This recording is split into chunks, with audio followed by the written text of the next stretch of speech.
My recommendation with a background in insurance is to cancel it the day after the closing, because when you cancel it, they'll cancel it at 12:01 a.m. the day you cancel it. So if you're closing at 4 o'clock and something happened that you're not aware of yet, you close today and cancel it today, it cancels it to 12:01 a.m. this morning. So cancel it tomorrow at 12:01 a.m. Welcome to the RE Real Estate Podcast, where we discuss buying and selling real estate in black and white. Here are your hosts, Ben Harang and Clint Galliano.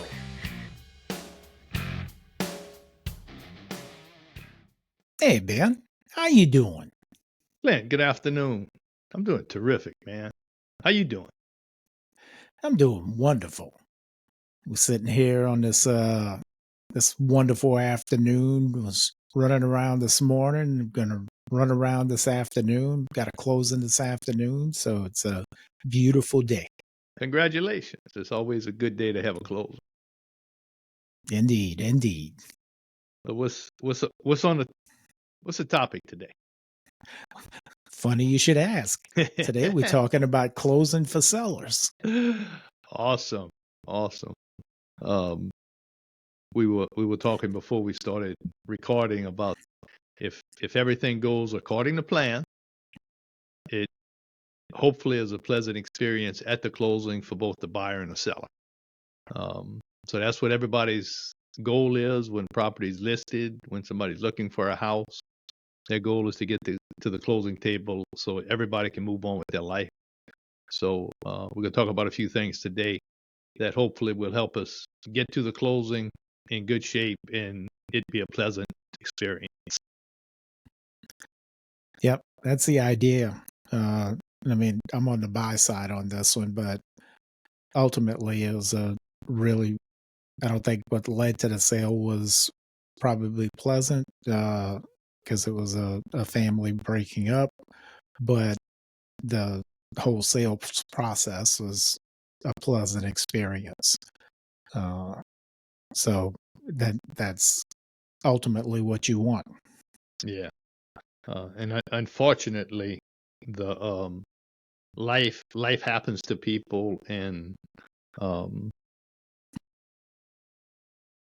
people separating, getting divorced are a big part of the real estate business, and why sometimes a house is listed. So you just take everything in stride and make it as pleasant as we can for everybody involved. Yeah. So the closing. All right. So we talked about the closing on the buyer side. When we show up for the closing, well, prior to showing up for the closing, we'll get a closing disclosure that should be the exact same thing that we're going to see when we get to the closing. And ultimately, that's going to show what expenses the seller has, whether it's compensation to the agents, mortgage payoff, mortgage cancellation fees, title fees, what have you. If you get your termite inspection done and don't pay it outright, then that can be taken out of the closing. Any other bills and what have you, or concessions that are being paid out, such as closing costs paid on the buyer's behalf, things like that, that all gets documented in the closing disclosure. Sellers get that 2 to 3 days before the closing. Buyers get their own. That's a little bit more detailed. We talked about that on another episode. But as a seller, you get that, you review it, make sure it looks okay. And then it also tells you the net amount of money that you're getting back as proceeds from the sale. And another item that's probably going to be in there for on both sides is the proration of the property taxes. And there's a lot of confusion generally, but we pay the property taxes for the current year at the end of the year. So the seller is charged from January 1st through to Clint's closing today of, I'm forgetting what day it is, April 30th. So Yeah. they'll pay 4/12 or 1/3 of the estimated annual property taxes. That'll be transferred from the seller to the buyer at the closing, and the buyer or the lender are responsible for 100% of the property taxes by December 31st. And I always found it interesting that we'll get the closing disclosure. We used to call it the settlement statement or the HUD-1, and there are all kinds of privacy concerns going on for the buyer. The seller, not so much.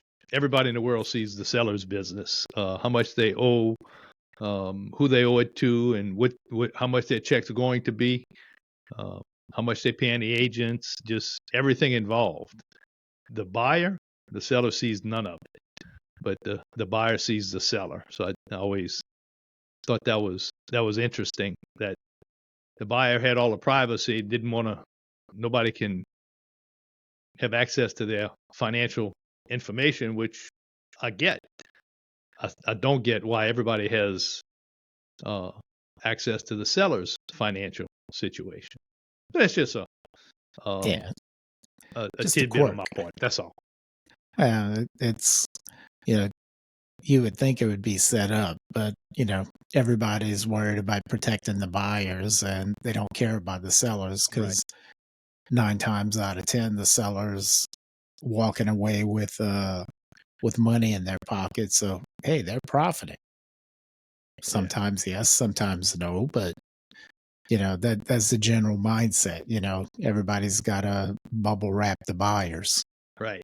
Right. So some of the other things, when we show up, same thing with as we talked about with buyers. Everybody that's signing paperwork has to provide some form of ID, driver's license or what have you, to verify that you are who you are. Hopefully, as a seller, you're not bringing cash to the closing. That's Ideally, you want to walk away with some type of net proceeds. Yeah. Sometimes you may, and we've got this going on where some of the repairs that the sellers agreed to do, they were not able to complete due to back-ordered parts. So they're going to bring a check to closing to give to the buyer to cover the balance of those repairs, that's not an uncommon thing. Right. Right. Especially with the supply chain issues that we've had in the past and we may be having again. Yep. So what else goes on the closing, Ben? Well, one of the things that the lawyers or the attorneys at close want to confirm is that things such simple things as the sales price. Did we get the sales price right? Did the attorney and lender get the final agreed upon counteroffer? Or did the price change as a result of the inspections and or the appraisal? There's a lot of times, unfortunately, we go to a closing and the attorney, for whatever reason, doesn't have the final accepted document, whether it's the renegotiated inspections or the appraisal or a final counteroffer that didn't get sent to them. So we like to see it a couple of days out just to make sure, and I'll send it to them regardless if I should be or not, just so they have it, and they can compare what I send them to what they have, and if it's different, we can have a conversation about it to make sure it's right at the closing. Brings a comment we had at a meeting this week about offers and counteroffers. Differing opinions about how many counteroffers should there be before we just rewrite a new purchase agreement. So if you're going to have multiple counteroffers, we need to make sure that everybody has them. In Clint's view, after one counteroffer should write a new purchase agreement so that doesn't happen. And that's not a bad idea. It's just two different ways of accomplishing the same thing. Yeah, and I mean, part of it is that, and from my perspective, the technology we have writing a new purchase agreement is very simple. We make the changes, it saves everything as far as the details of what we've written in the original purchase agreement. And instead of writing a counter offer and having to restate the parts of the counter offer from the other party that we want to keep, and then add or well, yeah, I guess it would be add content or terms that we want to add to it, rather than creating a document with all of that from whole cloth. We'll just write a new counter offer that's got the majority of the terms in it, change the specific things that we need to change. You know, if we'd say we agreed on a new price, rather than writing a counter offer that says line such and such to read and writing in the price, I'll just write a new purchase agreement with the new price, as opposed to all the extra text, because I'm lazy. And also, it brings up what we refer to as countering the offer or countering the counter offer. And I thought everybody had kind of seen the light, and we go back to the original offer to make the first, second, third, 10th counter offer. Anything that happens in between didn't happen because it wasn't agreed to. But some people, me included, how we used to do it, we used to stack the counters, and we would only change the things that changed after counter offer number 1 or 2 or 3. So if we had 5 counter offers, we literally had to put counter offers 1 through 5 plus the purchase agreement to get to the end result.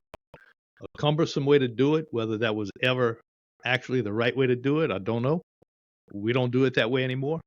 It's the purchase agreement and whatever counter offer we're dealing with.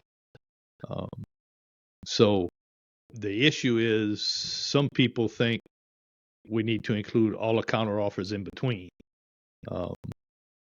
So anyway, Clint's way is probably a cleaner way to do it.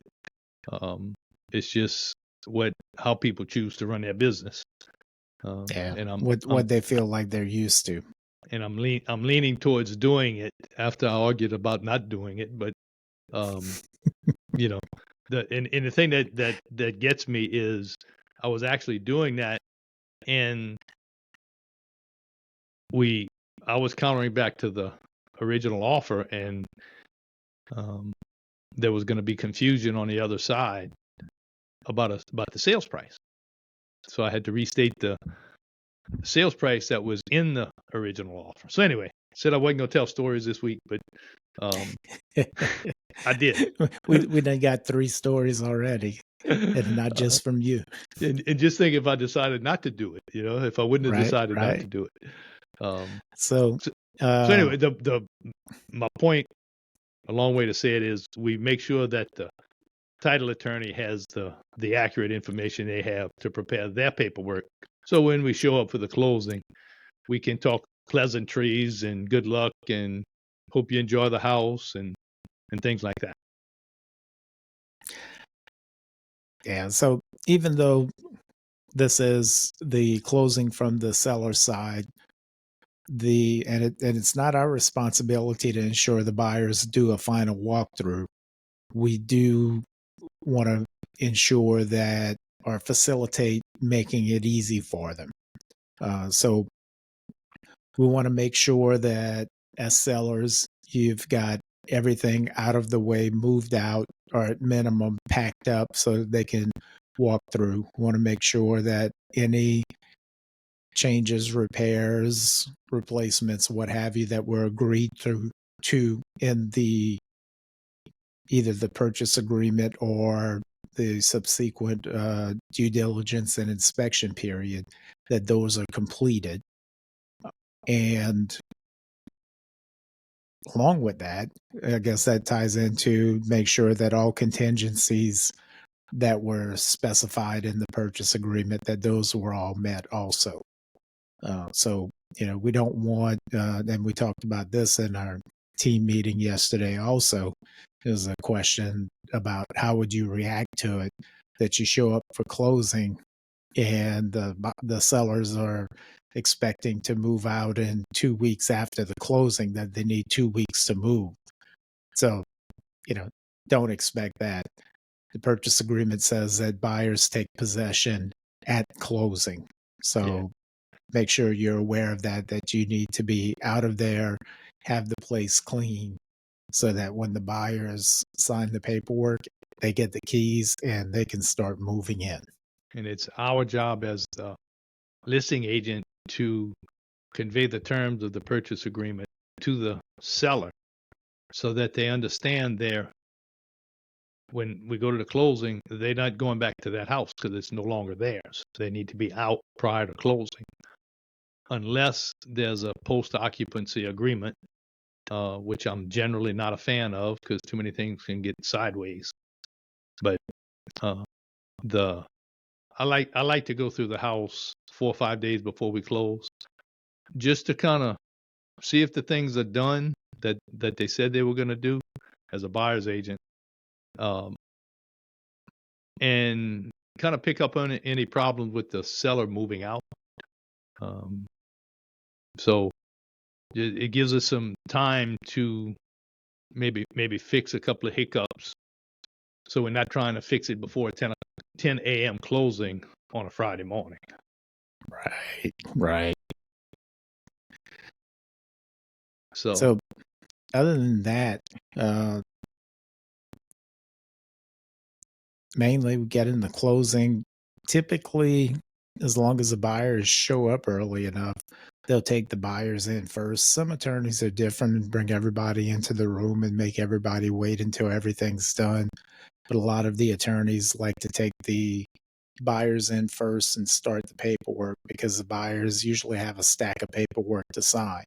They're not only signing the act of sale, they're also signing their mortgage documents and everything for the loans they're making. Cash sales are different. It's just the act of sale. Everybody confirms that their closing disclosures are correct. They sign that. They sign the wood destroying insect report, or WDIR. Both parties sign that. And for when buyers are purchasing with a loan, they get the short end of the stick from the signing perspective. Sellers sign 2, maybe 3 things, and they're done. And then they just sit there and wait to get their check. So that's what you can expect as a seller. And you can also expect 2 different times. Whether you're closing today starts at 4 o'clock and the sellers come at 4:30, or everybody shows up at 4 and the sellers sit in the lobby or the waiting room. But some attorneys will bring in the buyers half an hour before the sellers, just so the sellers are not hanging around looking at each other for nothing, basically, while the attorney and the lender and the buyers are doing the mortgage and the paperwork for the lender. So just have some patience. Typically it's about an hour-long process if everything goes well. Don't expect to get in and get out in 15 minutes. But at the end of an hour, or within an hour, everything should be done and everybody should be on their way. And be prepared, because some attorneys will want to know who your family is and try and figure out who they know in your family. And this could lead to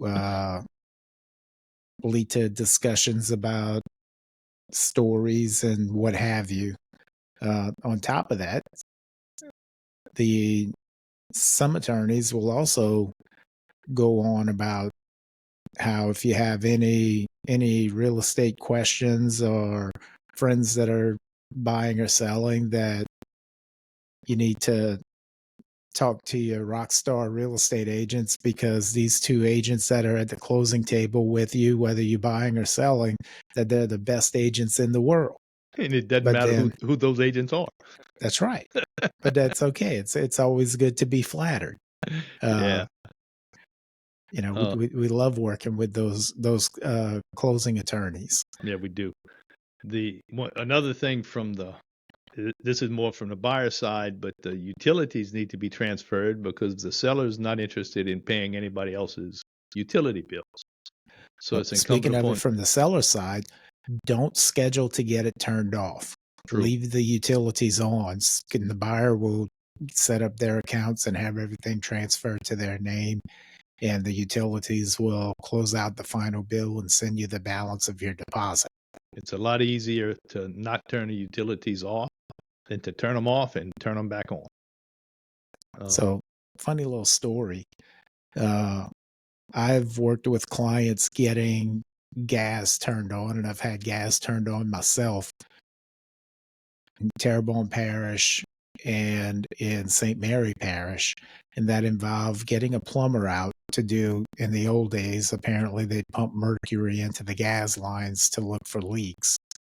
Now they just pressure it up with air and see if it holds that pressure, and then wait for an inspector to come out and inspect it. And once they verify that, then they come back and say, okay, you good to go and hook up the gas. On my townhouse in Natchitoches, I think it was Atmos, was the gas company. They sent a technician out. He pumped it up himself, brought the test equipment, tested everything, says, okay, it's held for a minute, it's good. Hooked up the gas meter, turned the gas on, and then went in and lit the pilot lights and stuff for me. And that's about as efficient as I've ever heard. I was in shock. It's like, oh my God, I don't have to do anything, because I was concerned because the person I bought it from had gotten all the utilities turned off or scheduled to be turned off, and before I could schedule them to turn it back on, they had already shut off the gas. It's a courtesy to leave it on. It might take a day or two after the closing. Some utility companies will require the cash sale. Sometimes you can do it with a purchase agreement. But just have a little patience for a day or three on the utilities from the seller side, and the buyers just need to get on it as soon as they can.